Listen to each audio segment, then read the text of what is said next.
Você está fazendo home office ou já voltou para a empresa? Eu vou para o escritório 2 dias na semana, né, então, a gente vai mudar para 3 agora, já vai passar para um próximo estágio, mas a maior parte é home office, né. Eu trabalho com o pessoal da Alemanha, então eles começam 5 horas da manhã. Então se eu fosse começar no escritório 5 horas da manhã, eu teria que Uau! acordar às 4, né, e sair daqui para chegar lá, e aí 5 horas conectar para começar minhas primeiras reuniões do dia. Então, o home office ajuda bastante, porque eu consigo trabalhar com eles no horário deles, então eu maximizo o meu tempo com eles.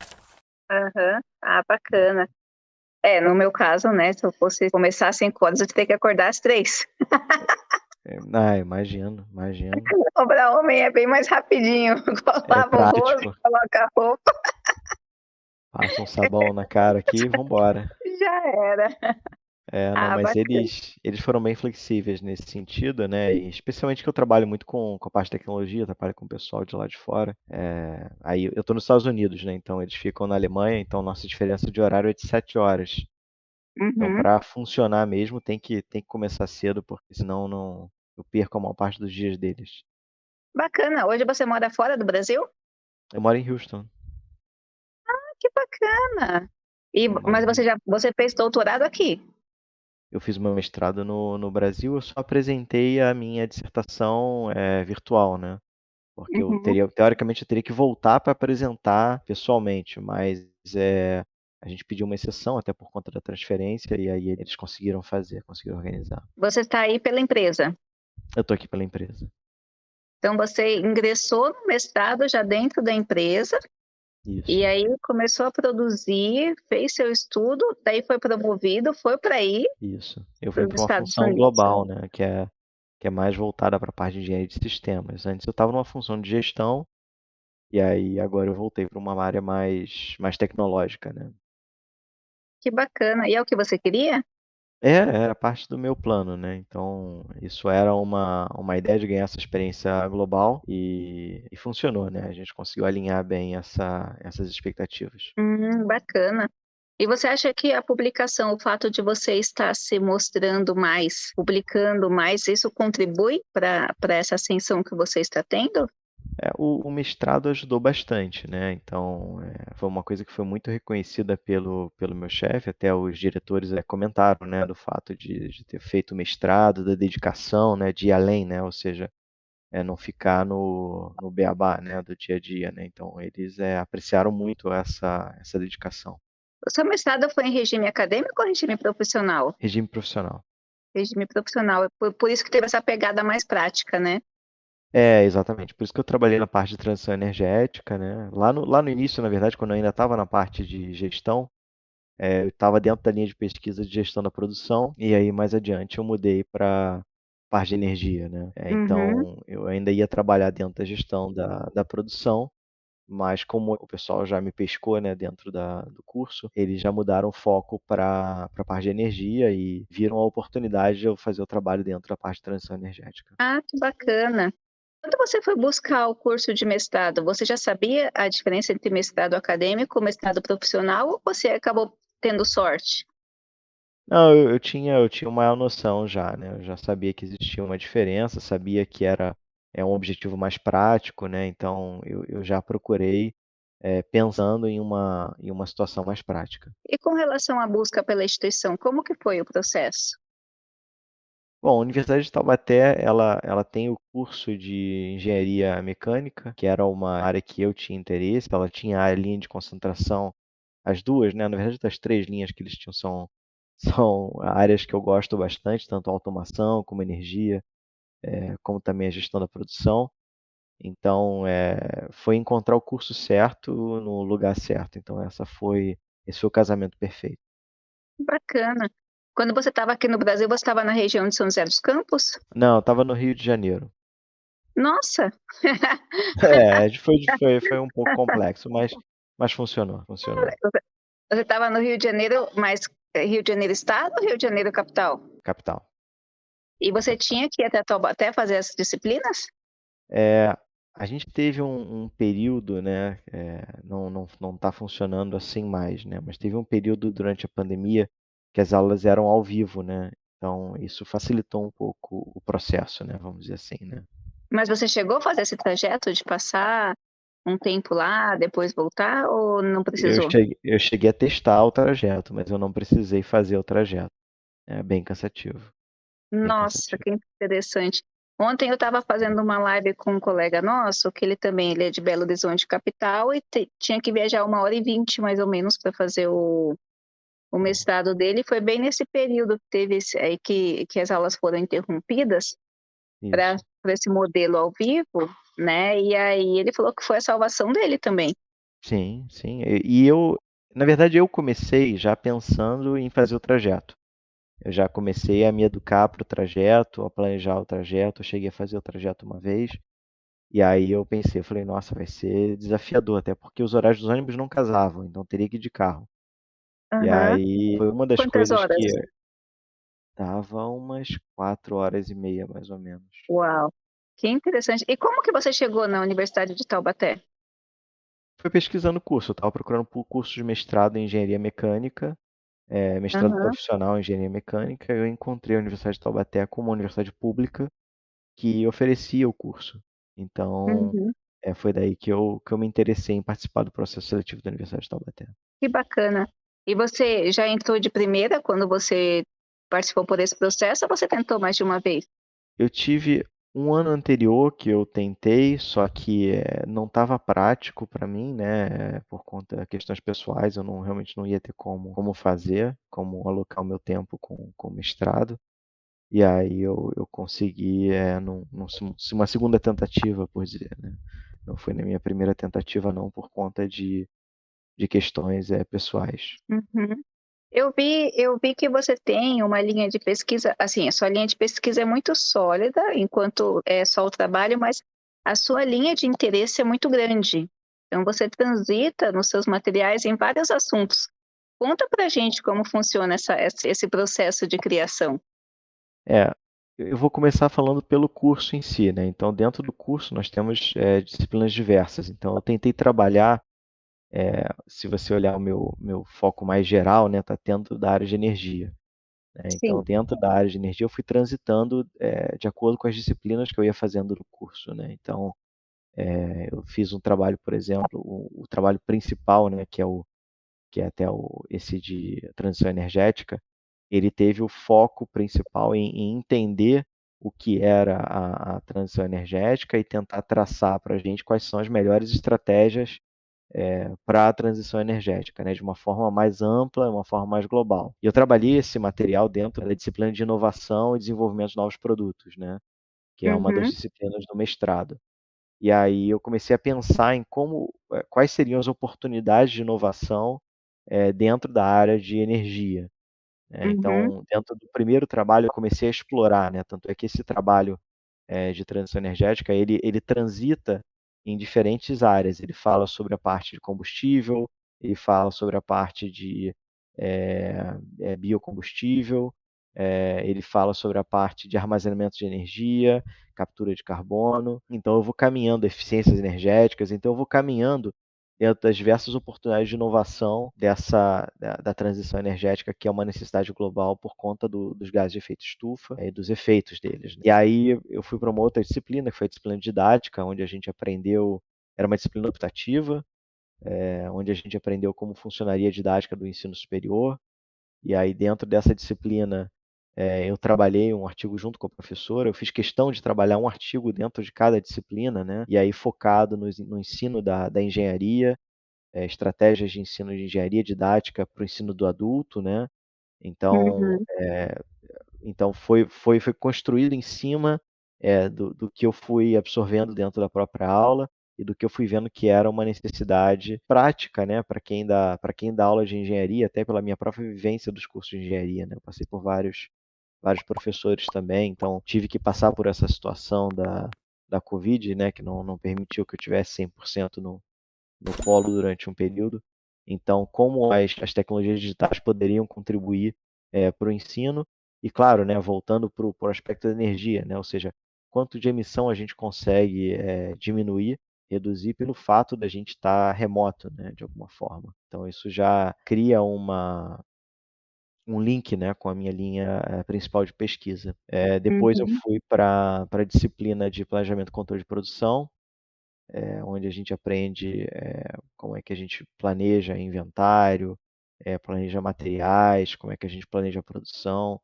Professor excepcional, o professor Arcione, também foi funcionário da Engesa, né, passou por várias entidades, então eu fiz um trabalho junto com ele em cima e da professora Miroslava, que era minha orientadora geral.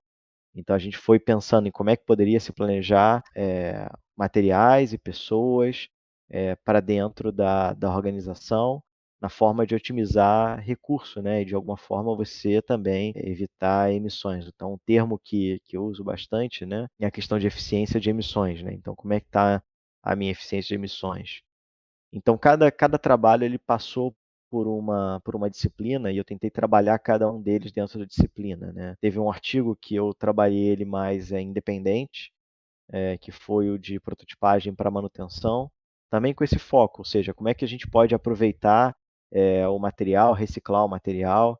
É um material que ainda está em processo de peer review, né, mas, eh, esse material basicamente o conceito é o mesmo, né, pensar na energia, como Leandro, é que eu eu posso acho que está com reciclar o algum problema material. de áudio. Não, tá bom. Eu estava abordando justamente o tema da reciclagem por conta da prototipagem, né. Então a prototipagem também pode ser utilizada para reciclagem. Então, como a gente tem, equipamentos hoje em dia de medição muito precisos, né, então você consegue pegar uma peça, fazer o scan da peça, e utilizando alguma técnica de, prototipagem, você consegue, reconstruir, por exemplo, somente o pedaço da peça que teve desgaste.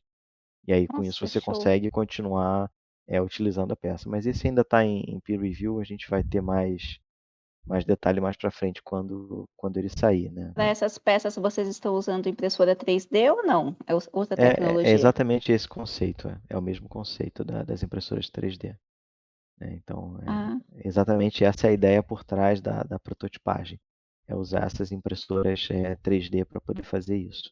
Então o trabalho uhum. propõe isso, né, o uso da impressora para esse tipo de sistema de reciclagem. Ele foi inspirado na minha primeira disciplina, né, que é a parte geral de sistema. Eu tive que fazer um trabalho interno sobre prototipagem, e aí ele foi um pouco da inspiração para esse artigo, né. Então essa foi a Bacana. ideia, essa foi a ideia. E aí se É, é, enquadrava é bem da minha linha geral de pesquisa, que era energia. bacana. Eu tenho uma amiga que trabalha com prototipagem e ela conseguiu reconstruir uma matriz de uma obra já inexistente só na prototipagem. Foi um trabalho muito bacana. E É, agora você excelente. colocando como forma de dar reciclagem, nossa, isso é fantástico, né? Onde a tecnologia está levando a gente. Com certeza, com certeza. Esse trabalho você está fazendo agora é para continuar? Você pensa no doutorado? Como que está esse processo? Eu penso no doutorado, né, mas eu acho que vai ter que ser uma coisa um pouco mais de longo termo, né, porque como eu estou aqui agora nos Estados Unidos, eu não sei como funciona esse processo, né, como funcionaria esse processo. Mas vai ser uma coisa um pouco mais de longo prazo. Acho que a curto prazo eu não vou conseguir me organizar para o doutorado, não. Vamos ver o que aparece de oportunidade. Sim, você pretende continuar aí? No momento eu tenho um contrato aqui de 3 anos, né, então eu vou seguir esse contrato. Minha transferência é uma transferência definitiva, mas o visto ele é temporário, né, então, Tá. eu vou seguir o visto durante o tempo que ele permitir, depois disso voltando, com certeza eu vou, pensar em seguir o doutorado, seguir minha carreira, de estudo, né. Bacana. Você chega a pensar em docência como plano B ou não?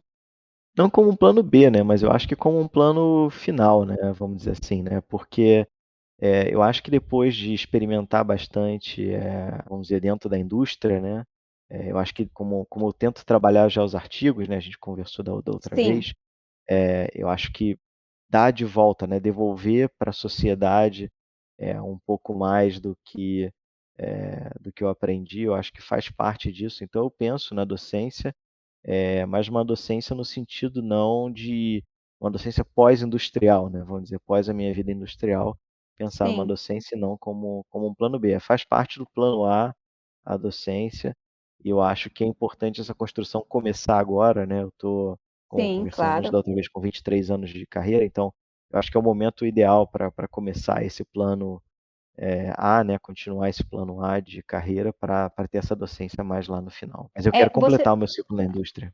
é que você tem muito, né, ainda. Na verdade, você tá vendo essa transição.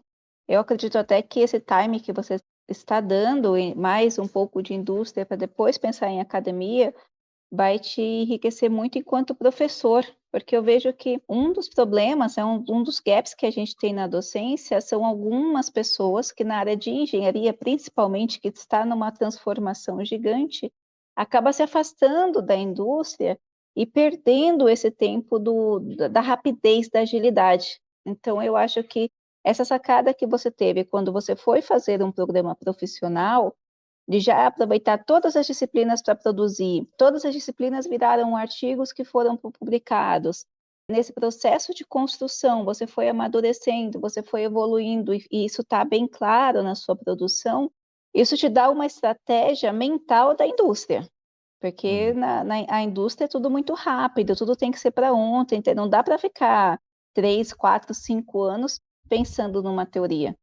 Igual você falou, a gente está pensando no protótipo enquanto reciclagem, e eu já estou pensando em peer review, já estou pensando em artigo, já estou pensando em colocar isso para ontem. Com Então, eu acho certeza. que isso, eu sinto muito essa falta na academia, quando a gente fica só no academicismo, principalmente nas áreas de engenharias e tecnologias no geral, na verdade, né? Porque a gente também tem uma academia na parte de software que ainda pena muito.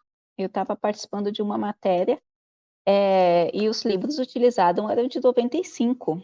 Então, é inconcebível. Uhum. Hoje mesmo eu estava comentando com a minha filha que o meu computador já está ficando ultrapassado. E com certeza não é de Uhum. 95. Com certeza. Então, acho que O isso é bem passo é muito interessante. rápido, é. O passo é muito rápido e eu acho que o ritmo de produção, infelizmente, muito pouca gente produz hoje em dia, né? Muita gente que tá na indústria produz. Mas eu acho que é importante esse material ficar documentado, esse material ser divulgado. Eu sou só um, eu acho que muitos outros colegas poderiam estar fazendo isso. Eu tenho colegas que Sim, publicam, mas assim, existe uma necessidade, existe um gap muito grande de produção e a gente precisa trabalhar isso realmente para que os cursos fiquem mais atuais, né? exatamente. E não, e é como você falou, né? O pessoal da indústria precisa produzir, não é o pessoal só acadêmico, é o pessoal da Isso. indústria que está na frente, está vendo o que está acontecendo, onde tem acesso mais rápido às tecnologias e até criar mesmo essa política, né, essa mentalidade da produção. A gente realmente tem uma cultura de produção muito pobre. Então, Uhum. eu participei de uma palestra um tempo atrás falando sobre a necessidade de publicar para que as outras pessoas tenham acesso, e uma pessoa levantou na plateia e falou que eu estava querendo fazer um fomento a. Ela usou uma terminologia bem assim forte, falando que era empurrar os pesquisadores a produzir em massa como se fosse uma Sim. coisa ruim. E, na Uhum. verdade, não é, porque ainda mais quem está na academia dedicado à pesquisa, deveria publicar pelo menos um artigo por mês, é o mínimo. É a produção de conhecimento, né? Produção de É, a conhecimento para a produção de sociedade, que conhecimento. eu acho que é o papel da universidade, né? Então, o papel da Uhum. universidade é o foco na sociedade, né? Então, eu acho que sou a favor dessa linha de produção contínua, né? Eu acho que isso É que tem que. é uma demonstração do conhecimento contínuo, né? É, Então, à medida que a exatamente. gente conhece, a gente produz esse conhecimento, ele reintegra até muito mais na parte cognitiva, e a gente ainda consegue contribuir com a sociedade de uma forma geral. Não, perfeito. E a pesquisa, até esse processo de criação, né, que foi sua pergunta original, né? A gente começa com uma hipótese, né? Então a gente tem uma hipótese, a gente tem uma ideia do trabalho. Tenho dois trabalhos que estão andando aqui, né? Você perguntou como é que eu faço, como é que eu me organizo. Então tem algumas hipóteses que eu começo a levantar e aí eu começo a fazer coleta de material, né? Então eu vou procurando os sites que a gente conhece de artigos, né?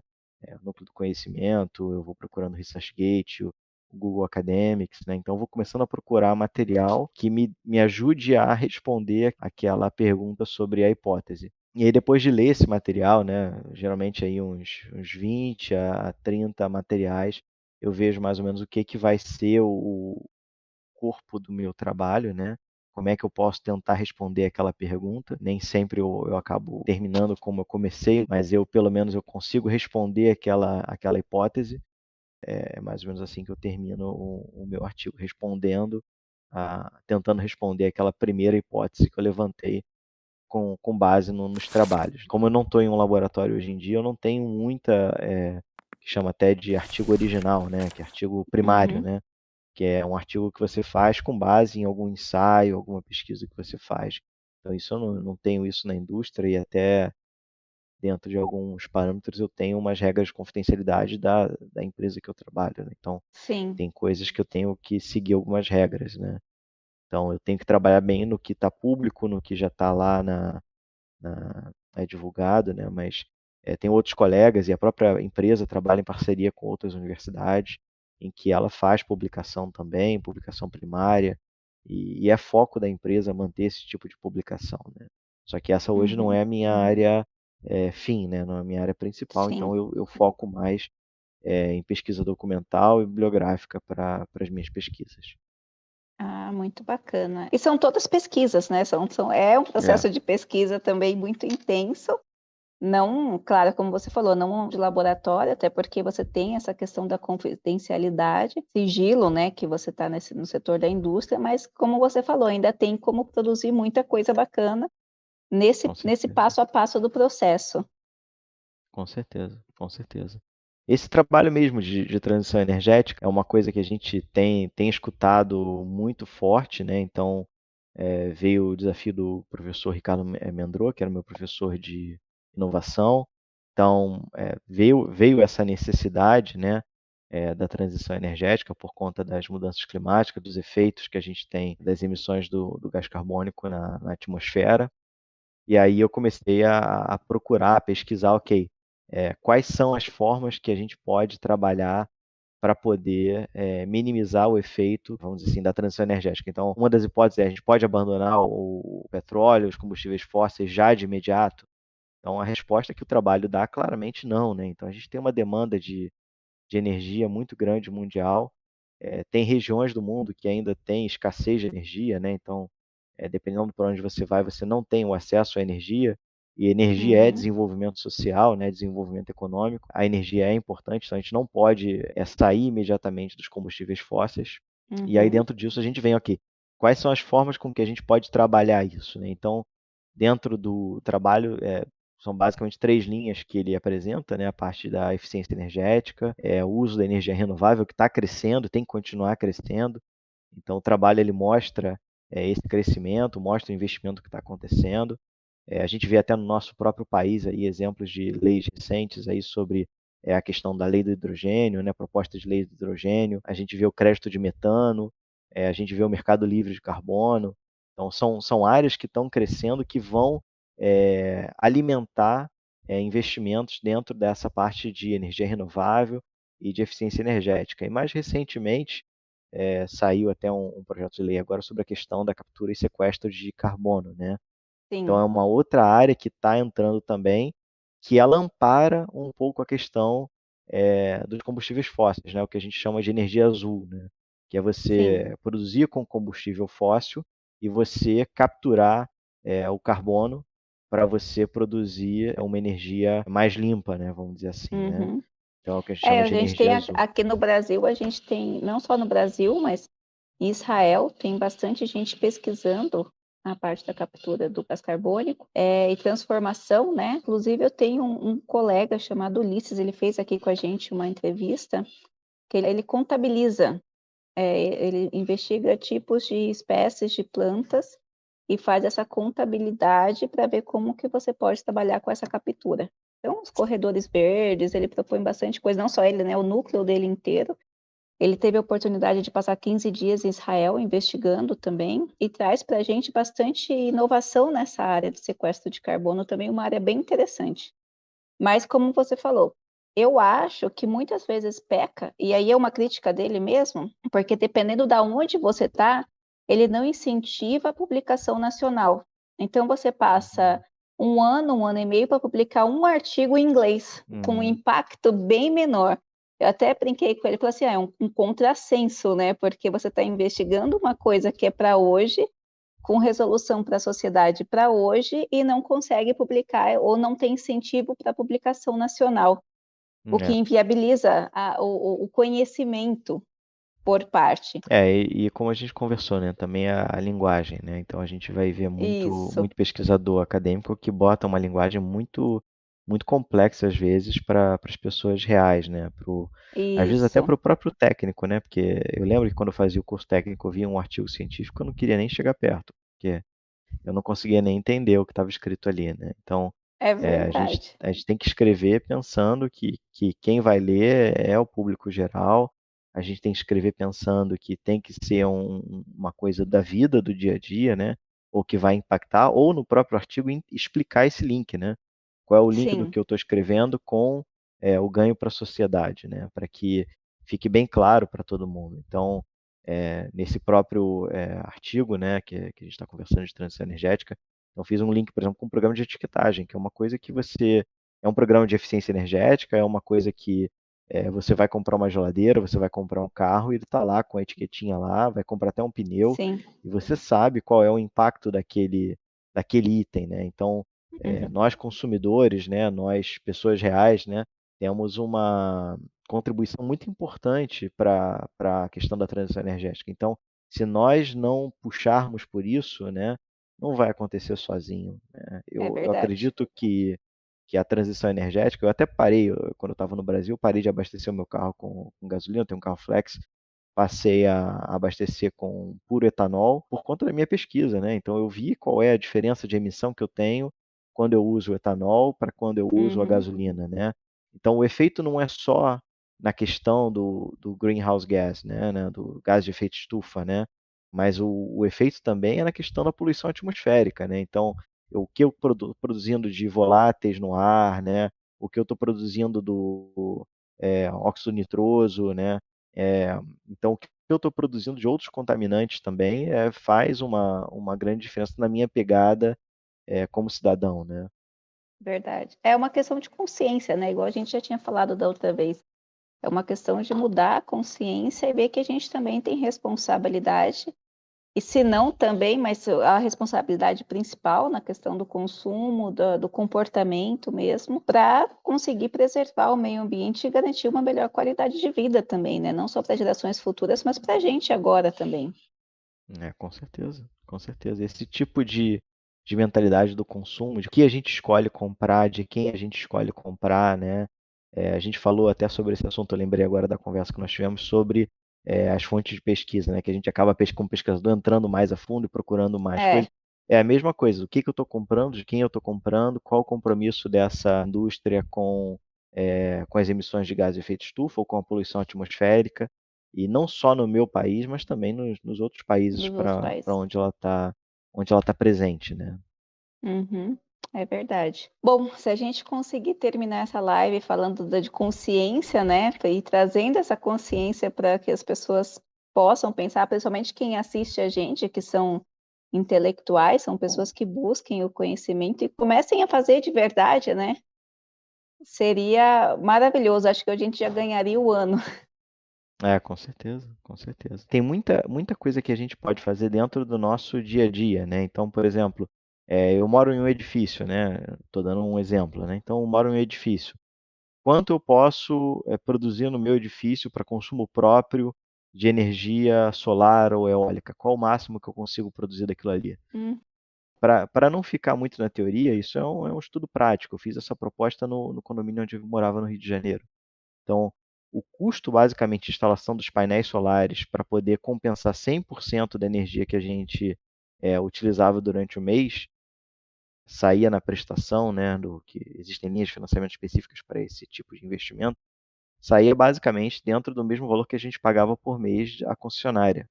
Então, eu acho que se cada um procurar um pouco o que pode ser feito para a questão da transição energética, eu acho que cada um de nós pode contribuir, pode fazer e pode encontrar dentro do nosso dia a dia um tijolinho para ir colocando lá na fileira da transição, porque isso não vai acontecer por conta de uma indústria inteira que vai se mudar e vai se moldar. Isso vai acontecer com o tamanho que essas indústrias maiores vão tomar para se mover, como a gente falou do combustível fóssil, como a gente pode falar da indústria do cimento, a indústria do metal. Então, todas elas estão trabalhando nesse sentido. Eu vejo as grandes se movendo nesse sentido. Mas, como Hum, qualquer organismo grande, né, um movimento demora um pouco mais, né? Então, verdade, nós, organismos menores, né, os nossos tijolinhos que a gente vai colocando na fileira lá, eles podem fazer a diferença, especialmente considerando a quantidade de que todos nós somos, né? Então a gente consegue fazer essa mudança. verdade. Então essa fica a mensagem para a gente repensar, e reconstruir novos hábitos, novas consciências, novas formas, né, de aplicação do conhecimento prático. Leandro, mais uma vez agradeço. Sempre que você tiver disponibilidade, será um prazer tê-lo aqui com a gente, falando um pouquinho mais, explicando, não só da sua pesquisa, mas dessas temáticas aí que abordam bastante as temáticas de sustentabilidade, de consciência do que a indústria está fazendo. Você é um exemplo prático de não só de unir indústria e academia, mas que a indústria está buscando mecanismos para melhorar suas atuações. Isso é bem interessante e até confortante para a gente. Com certeza. Como digo, a indústria e a empresa que eu trabalho, as empresas de petróleo, elas têm investido bastante nessa questão da transição energética e têm incentivado a pesquisa e o estudo nessa área. Então, é o que todo mundo quer, é o caminho que a gente precisa e eu tenho certeza que vai dar certo. Verdade, vamos confiar. E estudar É, e promover o conhecimento. A gente faz a nossa parte também. e a história ensina, né? A gente teve o caso dos gases fluorados, né? Foi o Acordo de Montreal, e a gente viu que quando a indústria tomou consciência, o efeito foi imediato, deu certo. A gente tem o caso da poluição atmosférica, que a indústria tomou o conhecimento, tomou as ações, e onde as políticas foram implementadas, funcionou e teve o efeito, onde a gente teve o descolamento do GDP, do PIB, para as poluições. Então, eu tenho certeza Uhum. que não vai ser diferente na transição energética. Que bom. Então tá bom, então, Leandro. Fico muito feliz de recebê-lo aqui. Muito obrigado mais uma vez e espero contar com a sua presença logo. Obrigado, doutora. Estou aqui Um disponível. abração.